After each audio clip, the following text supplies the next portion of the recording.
Hello everyone. A pair of satellite images to look at here, shared by Brady Afric on Twitter and taken by the Sentinel Hub satellite. They're from November the 15th.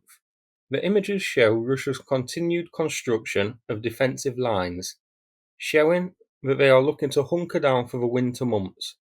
It's interesting to see how Russia has gone from taking Kyiv in 3 days to now having to build defensive lines and fortifications to protect Crimea.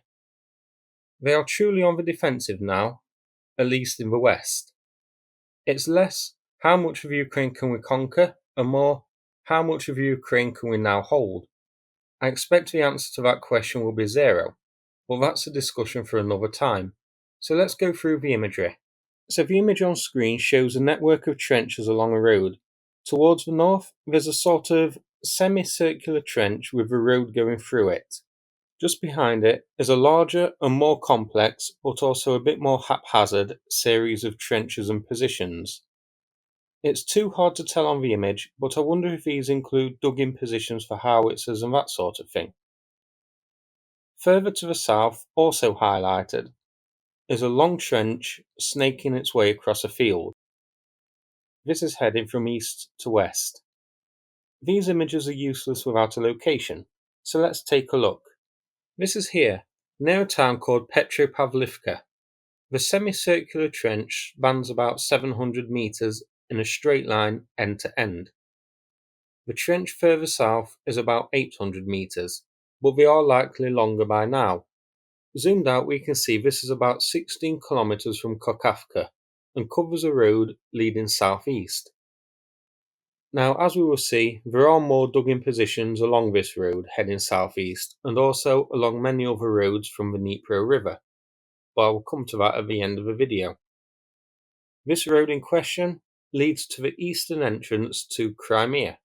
This one here shows a before image from October the 18th and the newest one from November the 15th for comparison.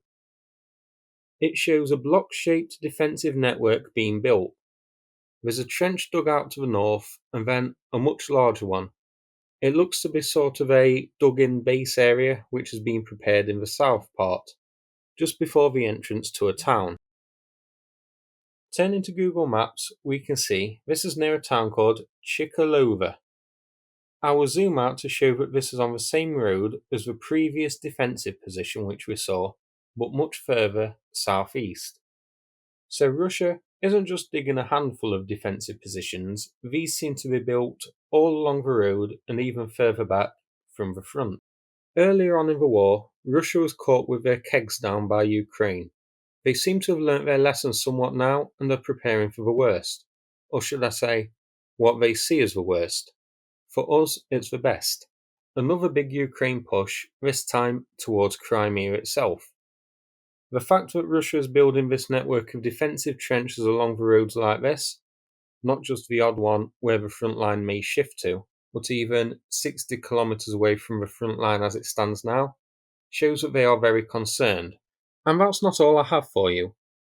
A Twitter user, SkillInt, compiled a list of located trenches from Sentinel-2 satellite imagery.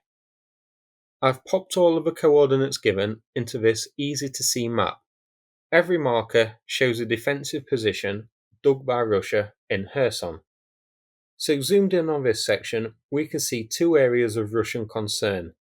A push directly east towards Melitopol and a push southeast along the road we discussed earlier towards Crimea. Now this isn't extensive. Sentinel-2 satellite images are free to access and it isn't great quality, so some positions, especially smaller ones, may be hard to see and haven't been spotted. I've had a browse too of some of the coordinates and they check out with clear signs of trenches being built. But the southern Kherson area is big, and some of the trenches may not show, so areas with a big gap in them, like here, may very well have trenches which just can't be made out. There are a couple more apparent gaps, but I would hesitate to say 100% that these are weak links in Russia's defensive line, gaps in the armour if you will. It could just be that these positions don't show. An example could be that the positions are built more among the tree lines, for example, so wouldn't show up on the satellite imagery, or just aren't large enough to show clearly in the lower definition imagery. But I thought it worth taking a look at the extent of the trenches being built by Russia. They've built a lot of them, as you can see. Now, if you're interested, I can go through the trenches shown on this map one by one in a later video and have a look at the trenches built, what roads they cover, the size of them, that sort of thing. It may be a long video and very satellite image heavy, but if it's something people would be interested in seeing, then I will do a video on it. So that's it for this video. If you found this one interesting, please click like and subscribe. I'd appreciate it. Thanks again, and take care everybody.